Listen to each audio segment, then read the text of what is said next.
to the comic shop. I'll let you read about Cyclops. I'll have you spending all you got.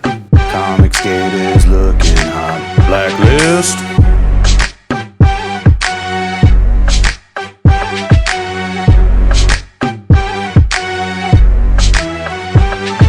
All right, I got to start this one with a big self high five. I went to the comic book shop and I found something so friggin' cool from the past. You know, nowadays we have social media to advertise comic books.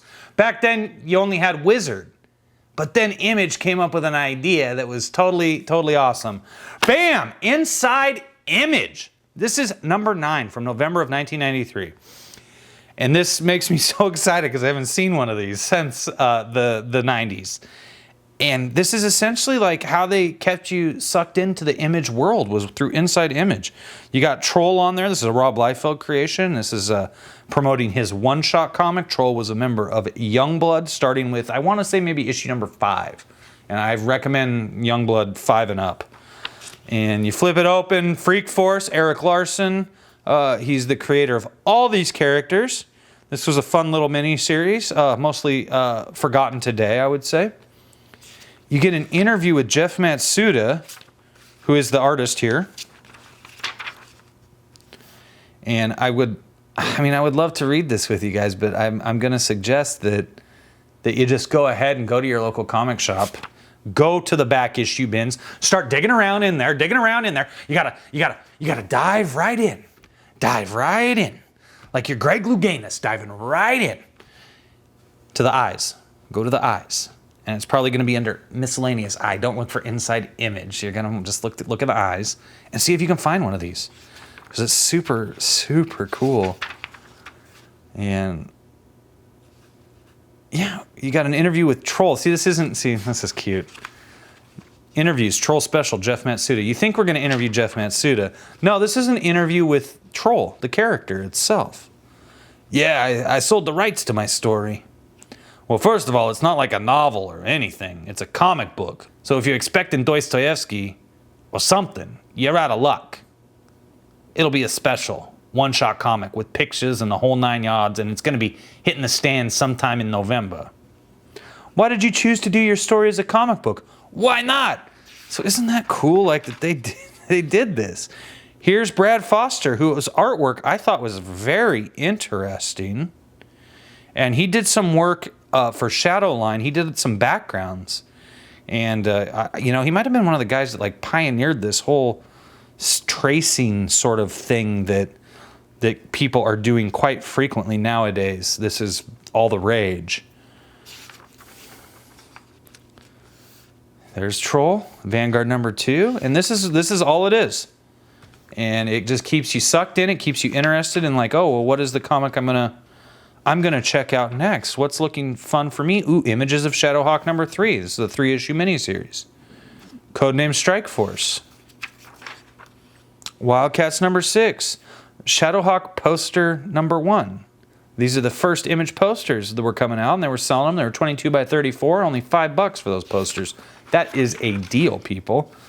Shadowhawk versus the Savage Dragon poster. This is the cover of Shadowhawk number 4. You could get an Image pin. You could get the Mighty Eye. Wear it on your chest. Only $6. And then we get some Image questions. That's really cool too. And of course, they give you a poster. This is Phantom Force by Jack Kirby and Rob Liefeld. You didn't know about that, did you? No, you didn't. But the Big Legit's here to help you. And this is what it's all about. Now, I could flip the page, but we're going to be backwards because it's what? It's what? It's what? It's a flip book. I love it. Shadowhawk 3, Through the Past Darkly. Interesting Jim Valentino piece of art here. Very, very heavily inked. Very, very different looking. Beautiful, beautiful, beautiful drawing of Prophet by Dan Panosian. And we've got a little write-up here, an interview with Jim Valentino. Oh, see, I was just talking about this in the Shadowhawk gallery. Is anything in the works with the old characters, like the Regulators? Yeah, the Regulators, Vendetta, Arson, Vortex, Blackjack, and Hard Edge, appear throughout the series. Current plans call for them to literally take over issue number 2. So here you go, Shadowhawk 3. Getting talked about. Tony Libido, the publisher, he's got a little something to say to the fans. Some more of the Jim Valentino. Here it is, Shadowhawk 3, really promoting it in this issue of Inside Image. Boom! Ba-boom! Ba-boom! Ba-boom! Phantom Force.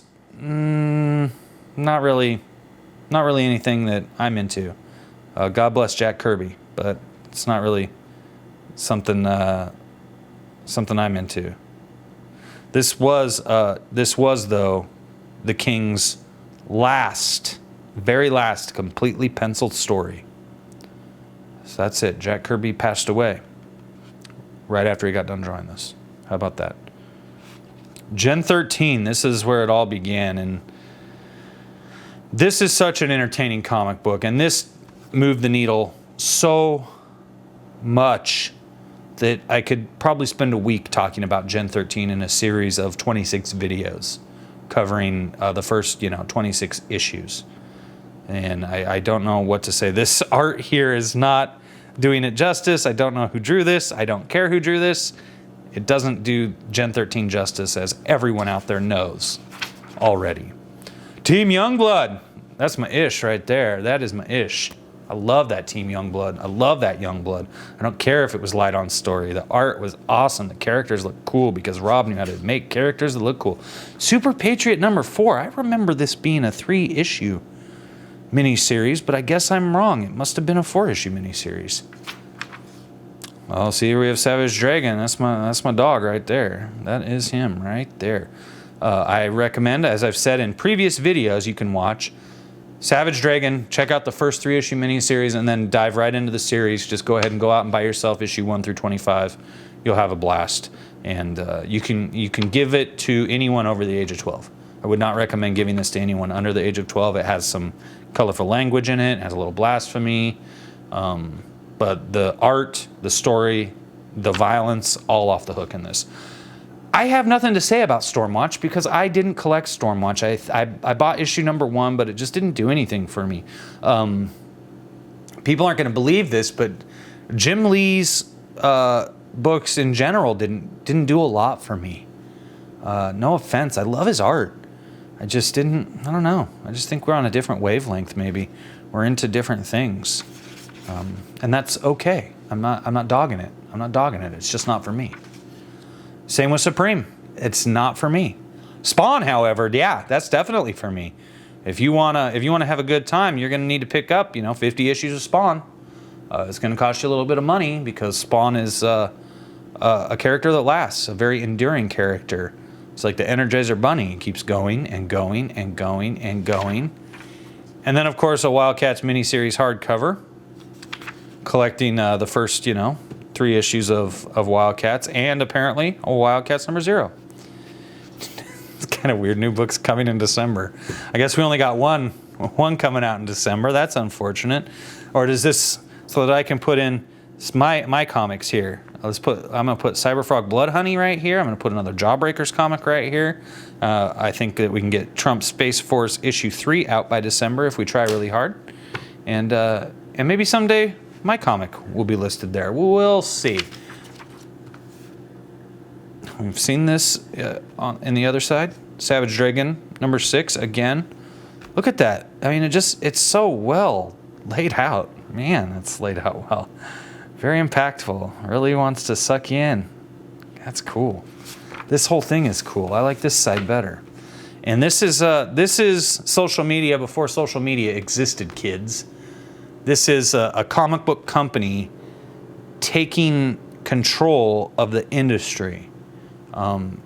Yes, they did so much with Wizard, but they made sure to put this out too because you couldn't get enough Image. And fans want to stay hooked in. And now we're very lucky. We can go to Twitter and we can follow at Ethan Van Sciver. We can follow at Diversity in Comics. We can follow at, I don't know what Mitch Breitweiser's is. Sorry, Mitch. We can follow at POTUS Thump. And we can find out what our favorite creators are doing and what's coming up with them through social media. But back then, all we had was Wizard and Inside Image. And so finding this in the back issue bin at my local comic shop, it brought back so many memories because it was so exciting to be able to take this for free. When I was a kid, you just take this for free. You know, unbelievable. I mean, yeah, sure it's all black and white. It's just some interviews and promotion for comic books, and you get to learn about Brad Foster or a different creator. But it doesn't matter. It doesn't matter because it's keeping me hooked in to this cult, to the cult of image, to the cult of comics. And that is what you see. Good creators still are doing this to this day. They just don't even have to print it anymore. They can just put it right on their social media, and you're able to interact with them. And if they are intelligent and they are business oriented, then they're going to interact with you in a positive way on social media, like you see Ethan Van Sciver doing with his fans, like you see my boy Zach doing at Diversity in Comics with Jawbreakers fans. And that is what all I really wanted to say, you know, is like, this is proof that Image knew how to move the needle in the 90s. Was they were so popular, they had to start printing Inside Image to keep the fans hooked into the cult. And, you know, this is like Watchtower for comic book fans. You know what I mean? All you religious people out there know what I'm talking about. This is totally the Watchtower for Image kids. And I was an Image kid, and I loved being an Image kid. All I can say is thank you, Image Comics. Thank you to the founders. Thank you to all the young, talented people, the Dan Fregas, the Marat Michaels, the Norm Rapmans, the Chuck Joneses.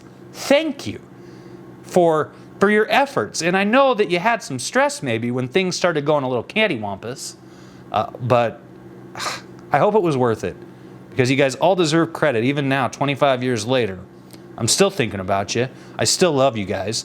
And I hope that you will encourage young comic book fans who are trying to follow you, who are trying to get into the cult of comics more and more so that they someday can do what they admired in those Image founders, and that's create their own books. I hope that you, the creators of old who really came to prominence in this moment right here, I hope that you're still treating the fans with respect, the way you treated us with respect back then. And if you're not, issue an apology, because nobody is as forgiving as fans. You know, wrestling fans are the most forgiving, but comic book fans are a very, very, very close second in being able to forgive an artist for their transgressions, because that's what we do on this planet. We make mistakes. We hurt people's feelings. And what's important is that we grow and we learn from our mistakes and we ask for forgiveness and we apologize. And that's all I really want to say, you know, because I love all the people watching this video. As much as I love all these creators, as much as I loved being a kid in 1993 and being able, I can still remember getting this from Bob's Comics in Vancouver, Washington. Man, I still remember picking this Inside Image up and being so stoked to find out about this troll character. It brings a tear to my eye. And so thanks for letting me share it with all of you. If you'd be so kind, go ahead and leave a comment on your feelings about Inside Image if you grew up in the 1990s and had an opportunity to get these for free at your local comic shop. Go ahead and give a thumbs up, subscribe, hit the ding dong for notifications. It was such a pleasure to talk about how Image Comics worked overtime to put out unique things like this, because it helped to move the needle and keep people in the comic industry and keep them wanting more, keep them prepared for, oh, what's coming up next? Oh man, I can get this Shadowhawk poster. Oh man, Cyberforce 2. Oh, I gotta get that. That's so awesome. Killer Instinct. I can't wait to finish that little crossover. So that's it, guys. I appreciate it. It's been a lot of fun here today talking about Inside Image. If I find another one of these, you better believe I'm going to bring it back and show it to you guys. This was the only one in the back issue bin at my local comic shop, and it was an honor to share it with all of you. I'll quit rambling now. If you want to send me a message and get a prompt response, I highly suggest that you tweet me at lefthandlegit. And I'll see you next time when we talk about another amazing comic book that does what? That moves the needle. If you have a comic book that moved the needle for you this month, Go ahead and take a picture of it. Hashtag move the needle. Share it with everybody on Twitter so that creators, so that publishers, and so that fans know what they should be doing, what they should be checking out, what they should be making, what they should be printing. All right, Big Legit out.